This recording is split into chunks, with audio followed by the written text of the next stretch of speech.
네, 안녕하세요. 시간제작소의 오소정입니다. 저는 저번 주까지 마감해야 되는 일이 있어서 토요일에도 사무실에 출근해서 7시간 정도 일을 했는데요. 아마 많은 분들이 저처럼 바쁜 한 주를 보내고 주말에도 일을 이어서 하는 경우가 있으실 것 같아요. 그런데 문득 내가 정말 토요일까지 일해야 됐을까 하는 생각이 들었습니다. 마침 이번 영상을 위해 일주일간 제 시간을 꼼꼼히 기록하고 있었는데 그 기록이 뜻밖의 답을 주었습니다. 기록을 보니 저는 토요일에 일하지 않아도 됐습니다. 평일에 시간을 조금 더 제대로 사용했다는 말이죠. 그럼 저는 왜 토요일까지 일하게 됐을까요? 무엇이 제 평일의 시간을 비효율적으로 만들었을까요? 어디선가 시간이 새고 있었다는 뜻이겠죠.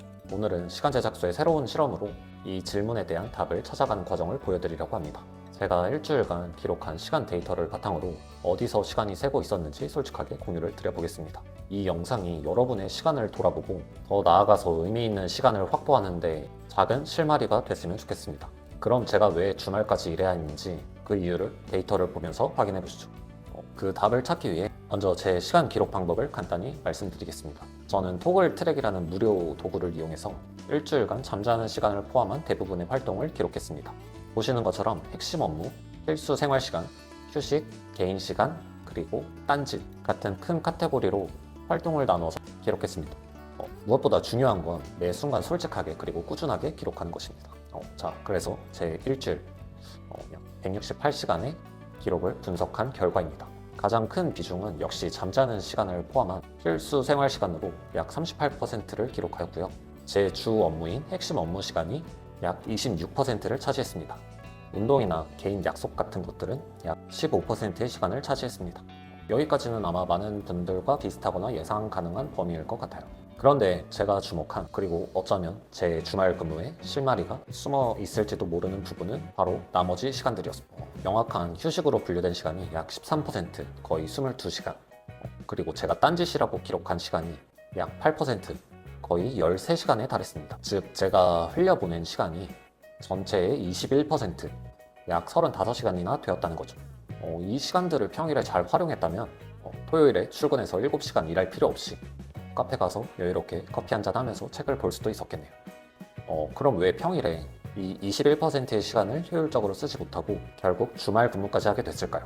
데이터를 좀 더 자세히 들여다보니 제 시간 사용 방식에서 두 가지 주요한 패턴 혹은 시간 도둑이라 부를 만한 지점을 발견했습니다. 첫 번째는 일을 전환할 때 발생하는 틈새 시간이 의도치 않게 길어진다는 점이었습니다. 저는 외주 개발, 서비스 운영, 유튜브 등 다양한 일을 하고 있어서 여러 프로젝트를 동시에 진행하다 보니 작업 내용을 자주 바꾸게 되거든요. 그럴 때마다 집중력이 흩어지면서 잠깐만 하고 시작한 딴짓이 20분, 30분으로 이어지는 경우가 많았습니다. 제가 딴짓으로 기록한 약 13시간이 이런 시간들이었습니다. 결국 잦은 작업 전환이 집중력을 깨고 그 빈틈을 딴짓이 파고들어 제 시간을 빼앗고 있었던 거죠. 두 번째 발견은 휴식이라고 기록된 시간의 질에 대한 물음표였습니다. 제 기록을 보면 순수하게 휴식으로 분류된 시간이 일주일에 약 22시간 정도 되더라고요. 계산해보니 하루 평균 3시간 넘게 휴식하는 데 사용한 셈입니다. 거의 매일 잠자는 시간의 절반 가까이를 추가로 쉬고 있었던 거죠. 물론 정신없이 일하는 중간중간 뇌를 쉬게 하고 다음 활동을 위해 에너지를 충전하는 시간은 분명 중요합니다. 저도 그냥 가만히 시간을 보내는 것 자체도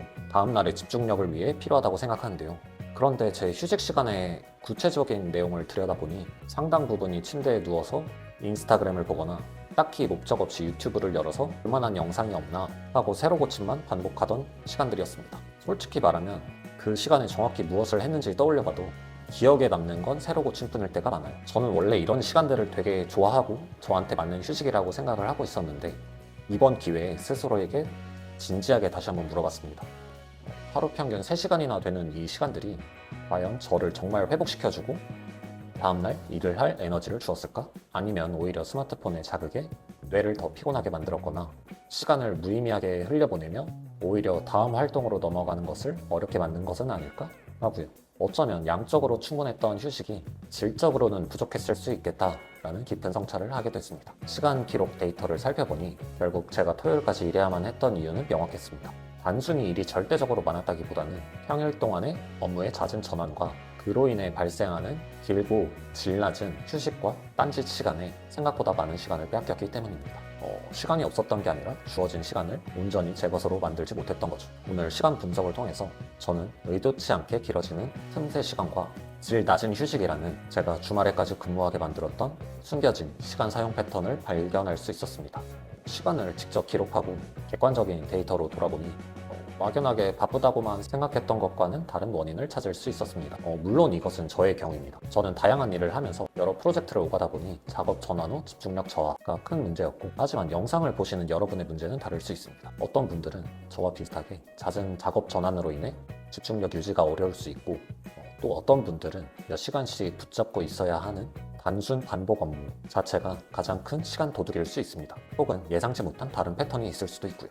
제가 오늘 강조하고 싶은 거는 시간 기록이라는 거울을 통해 남이 아닌 나 자신의 시간 사용 패턴과 문제점을 정확히 인지하는 것이 무엇보다 중요하다는 점입니다.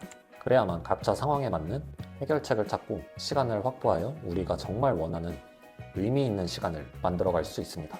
그래서 다음 시간 실험 영상에서는 저의 문제점이었던 길어지는 딴짓 시간을 줄이고 휴식의 질을 높이기 위한 구체적인 실험들을 보여드릴 예정입니다. 여러분 각자의 문제를 해결하는 데에도 참고할 만한 힌트들이 있을 것 같아요.